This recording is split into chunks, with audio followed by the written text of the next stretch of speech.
ipagkukus na wala pagkakagbat sa inyong luma at ang simbahan sa pagkalagay ng Panginoon sa pag-ampo sa atong kadiliwan. Araw ng Diyos, lubuko sa iyang kanahan ng mga panalangin, kasama kanila sa pagtuman sa mga katunggalan sa Panginoon. Kung kamo mga igsuon, ang iyong kamo sa pagkabang kanila, pinagis sa mga pag-ampo, sa paggawat kanila ng mga bagong pinasal, di at atong kadiliwan ng Kristohanin. Kung kamo mga kasunod, ang iyong kamo karoon sa pagsubag sa tinuray, ng mga musunod ng mga kawasan. Gustihan, yan ba ikaw sa mga pagbuton, ang pagbuton sa muna sa mga pagbuton, sa pagsubag palakas sa mga sumada. Carlos, yan ba ikaw sa mga pagbuton, ang pagbuton sa muna sa mga pagbuton, sa pagsubag palakas sa mga sawa. Kanilang duha, kumanong ba ninyo yung pag-arak sa mga anak ni Hata sa dito sa Diyos, para mamali kung maayong Kristiyan. Ang libut na kami magbigay, pag-unitay ka mo sa iyong tuong kamot, pag-ipayan ng mga tuyo at ibangan sa Diyos sa iyong sinahal. Lusian, Pinita Carlos, na niya karang dinhi, dawatan pa ni siya ng iyong bana. Sumala sa lagdasan sa iglesia. Oo, Padre, ako ngayon. Uyon ka ba ngayong asawa? Oo, Padre, ngayon. Dawakin mo ba siya ngayong bana? Oo, Padre, ako ngayon. Carlos, Pinita, na niya karang dinhi, dawaton pa rin mo siya ngayong asawa, sumala sa lagda sa panginahansan sa iglesia. Oo, Padre, ako. Uyon ka ba ngayong bana? Oo. At dawaton mo ba siya ngayong asawa? Oo. Paliw sa batamunan. Ito po Ginoo na kami kayo isa. Sa kasing-kasing unamunan, sukat ka rin maglawa. Isang usay na itabo. Mayo daw tayo. Sa kamagawal sa kitos. Sa kitos sa mayong lawas. Hanggang ng kamatayan, ubulat ka naman. Huwag ako sa gawang simbahan, dinaksaya sa kanal na niya karotini, nagalig ko na danalangin sa buko sa kaminyon na inyong karotini mo, sa ngalan sa mahal, sa anak, sa Espiritu Santo.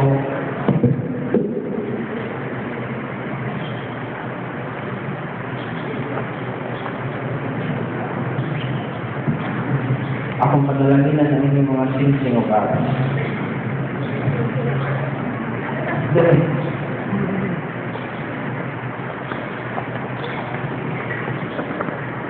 Ang inyong mga kaninyo, malalagin niyo ang ginawang inyong mga alagad na si Luciano, si Carlos, para makabatong sila sa kinahanglan sa kinabuhay ng mga ibulagway ng mga alas. Para kung tayo na tiniganito na sa pagkapos sa kinabuhay gayon, pinahabi ni Kristo ang Ginoo, manalingin niyo Ginoo kini mga sinsin. Para si Luciano, si Carlos Patuyo, kanunin, siya sa paghigugwang pag-usap sa usag-usap. Kung pag-minutan, mga paglupan. Kaya ang Kristo ang Ginoo.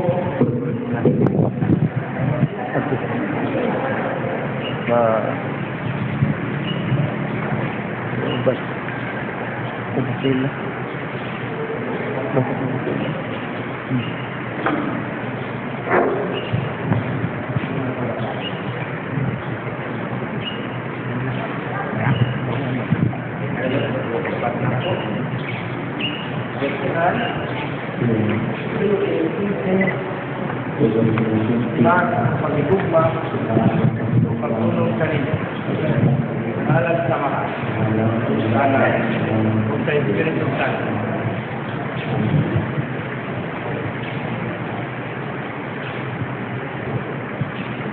Hello? Tulog-tingting. Lima sa pag-igugma, pagtulong sa ninyo. Alam sa mahal. Alam. Kung sa Espiritu Santo. Sa bahay.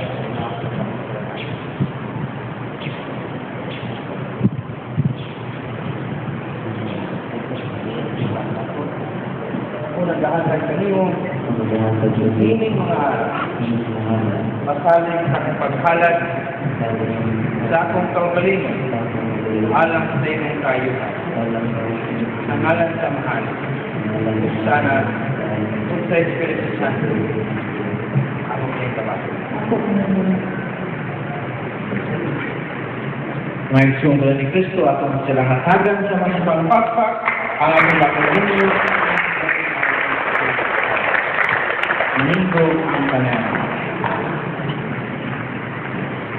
Mga minaluya mo pagkapagkita ang simbahan ugalan sa bagong kinasal na ato mga isyong kansa sa Panginoon na naulagwa sa patagiusan ni Kristo o sa iyang simbahan. Ang atong tubag, patalinghogin ang amuyong pamikahin mo at talinghogin ang amuyong alam sa Santos na simbahan na lubog sa kalibutan, alam sa Santo Papa Francisco, o alam sa atong Arsobispo si Palma, o sa tanan na nagalaga sa simbahan. Talinghogin ang amuyong pamikahin. Alam sa mga nagmando sa among nasyon. Talinghogin ang amuyong pamikahin. Alam sa mga kabusog, mga masakitun, o alam sa mga tipos gisulay o gisakit. Talinghogin ang amuyong pamikahin. Alam ni Jose Anong ni Carlos, alam ni mo usahon sa kanunay ang ilang mga kasinsasi. Talinghogin ang amuyong pamikahin. Suwaksan sila sa dautan, ganang ilang mga palakanon, sigliktunan sila liha sa mga pagsulay. Talinghogin ang amuyong pamikahin. Nga ang kanan, ng mga minyo nga niya karon din ubulit sa Gracia Sacramento aron mapabungahon ng kini. Talinghogin ang amuyong pamikahin. Makagagawang tunay na Diyos sa dunga makuha-murang kiningin mo mga alagan. Itugod na magpabilis sila na mahunungon kanino sa usag-usap. Tapos sa taasong mayong kinabuhin at sige sila sa kalipay dahil bantay ng mga anak sa tanan na nangitugma kanila. Ini ang ipangayo pinaaga ni Kristo ang Ginoo. Amen.